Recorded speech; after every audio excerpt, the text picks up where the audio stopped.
The Duke of Wellington is a man whose life is best remembered by the actions of one day and one battle. That battle was Waterloo, and the man who led the Allied armies to victory against Napoleon has been immortalized as the Iron Duke, the savior of Europe. But the genius he showed that day was the result of many hard-learned lessons, both on and off the battlefield, as the boy who became a duke struggled to make his mark. Two places and two cultures really formed him. The first was Ireland, the country of his birth. The second, India, the country of his first victories and one of his few defeats. It was there that he set out on the path to becoming Duke of Wellington, one of Britain's greatest men. I was the sort of boy who had heroes, and Wellington was the one I admired the most. As I've grown older, my admiration has become more critical, but my recognition has grown that he was a towering figure who bestrode a whole age. This series is a very personal journey as I try to get behind that distinctive hook-nosed profile and work out what changed a shy boy from Ireland into one of the greatest generals in British history.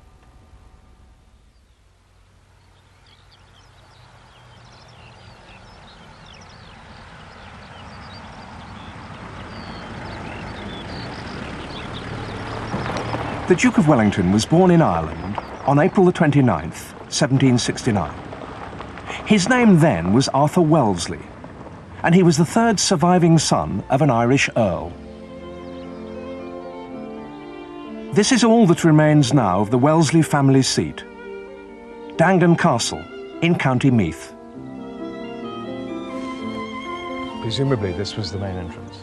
Dangan is now the shell of a splendid 18th century house, and its current owner is farmer Christopher Barry. Porte-cochere, something, a couple of pillars perhaps. Possibly, yeah.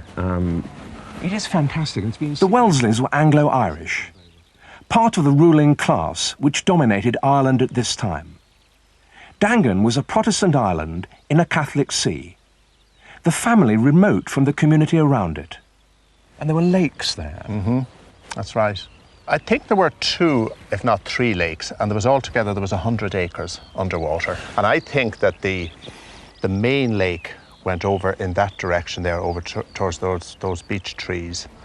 There were islands in it.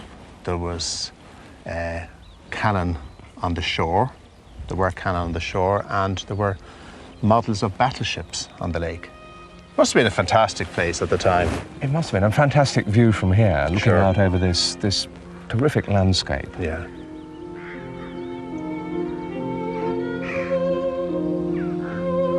Arthur's father was an earl, but he was also a composer and professor of music at Trinity College, Dublin. Arthur himself learned to play the violin rather well. One visitor to Dangan memorably described it as a place where there was nothing to do but eat, drink, and enjoy oneself.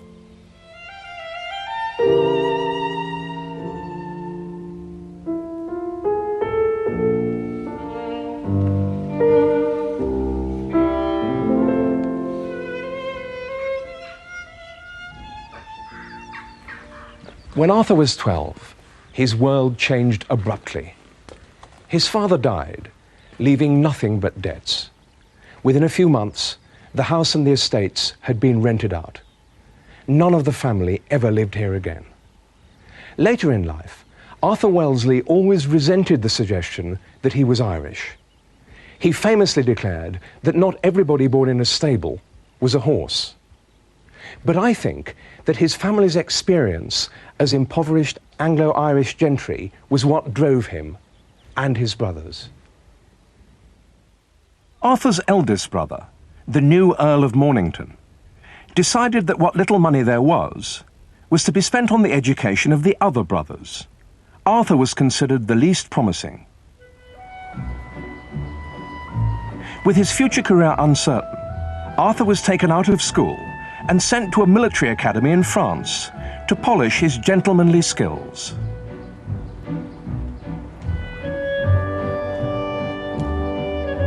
In later years, when Arthur Wellesley looked back on his boyhood, he described himself as a dreamy, shy, and idle lad.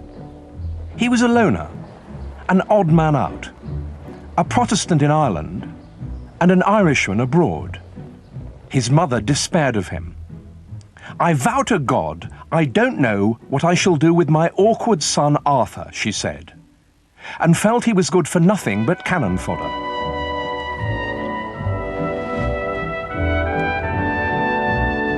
At the academy at Angers, other pupils remembered him mainly for the time he spent playing with his terrier, Vic. But away from the burden of family disappointment, a change came over him.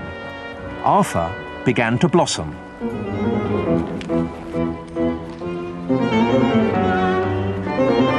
He himself attributed this to his friendship with the governor's wife, the Marquise de Serran, whom he later described as une dame de la vieille cour.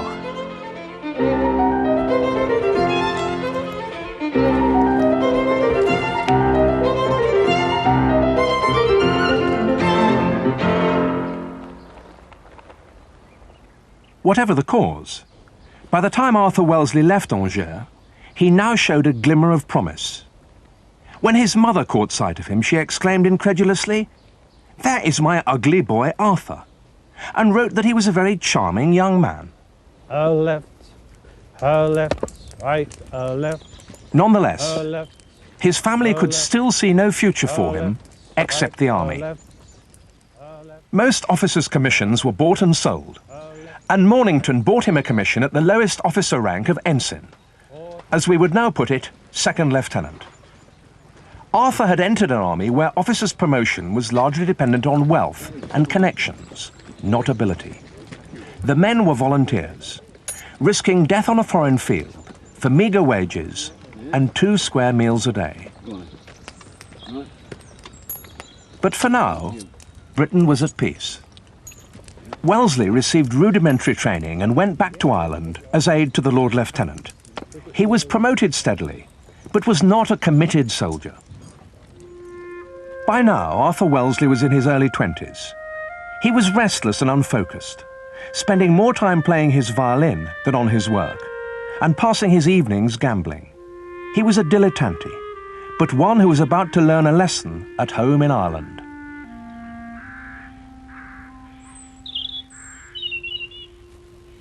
It was here at Pakenham Hall that Arthur was to suffer a grievous blow to his hopes and to his pride.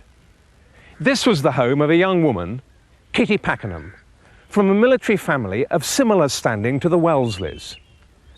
The Pakenhams, however, had married money rather than lost it. Kitty and Arthur had first met when she was only 15. Now, she was 23, and he wanted to marry her. For her part, Kitty was very taken by the young Arthur Wellesley. She was later to say that she'd loved him from the first moment she'd laid eyes upon him, when she was still in the schoolroom. The Pakenhams still live at Pakenham Hall, though now it is renamed Tullinalley Castle. Eliza Pakenham is Kitty's great-great-great-great niece. What was Kitty like? Well, she was very bookish and very sweet-tempered. She lived a very retired life in Westmeath with her large number of brothers and sisters. She was the second of 9, so she would have been in mother role quite early on. Her mother was widowed very young, and so I think she was always helping and very close to her mother as a result. And then I expect she sat in this library quite often. Like Arthur, Kitty had lost her father when she was young. Her younger brother Tom was head of the family. He was only 21.